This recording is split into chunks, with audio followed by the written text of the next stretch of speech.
ফিরে যাব এই ক্ষমতা না জনতা আপোষ না সংগ্রাম দালালি না রাজপথ দিয়েছি তো রক্ত আরো দেব রক্ত রক্তের বন্যায় ভেসে যাবে অন্যায় আবু সাইদ মুগ্ধ শেষ হয়নি যুদ্ধ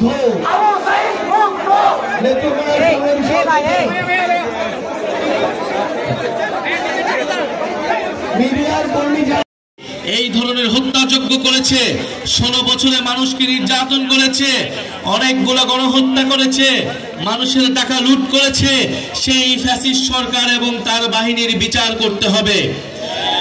আমরা শেখ হাসিনা সহ আওয়ামী লীগের যারা বিভিন্ন সন্ত্রাসীরা রয়েছে তাদের বিচারের দাবিতে আমরা রাজপথে নেমেছি এবং দেশব্যাপী সংস্কারের দাবিতে আমরা নেমেছি এবং একটা নতুন সংবিধানের দাবিতে আমরা নেমেছি। এই নতুন সংবিধানের জন্য আমাদের একটি গণপরিষদ নির্বাচন লাগবে, যেই গণপরিষদ নির্বাচনের মাধ্যমে আমরা বাংলাদেশের প্রত্যেকটি জেলায় যাচ্ছি, আপনাদের দুয়ারে যাচ্ছি, আপনাদের সমস্যার কথা বলছি।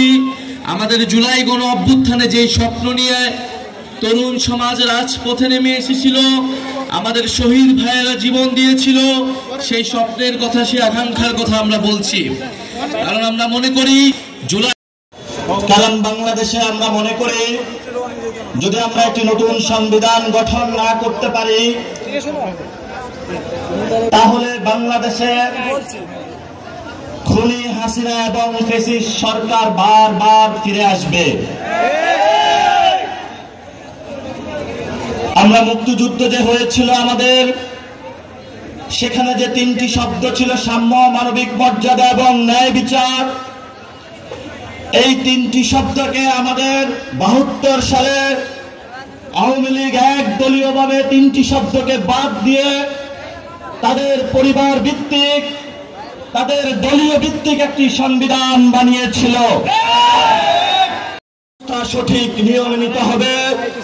মণিপুরী, আসাম, পশ্চিমবঙ্গ থেকে শুরু করে যেখানে যারা রয়েছেন আমাদের বাঙালি ভাইয়েরা, মুসলমান ভাইয়েরা, তারা আজকে নির্যাতিত হচ্ছে এবং সেই নির্যাতনের জাতাকলে ভারত সরকার দিন দিন বাংলাদেশে তাদেরকে পাঠিয়ে দিচ্ছে। এই সংঘাতের পিছনে আপনি দায়ী।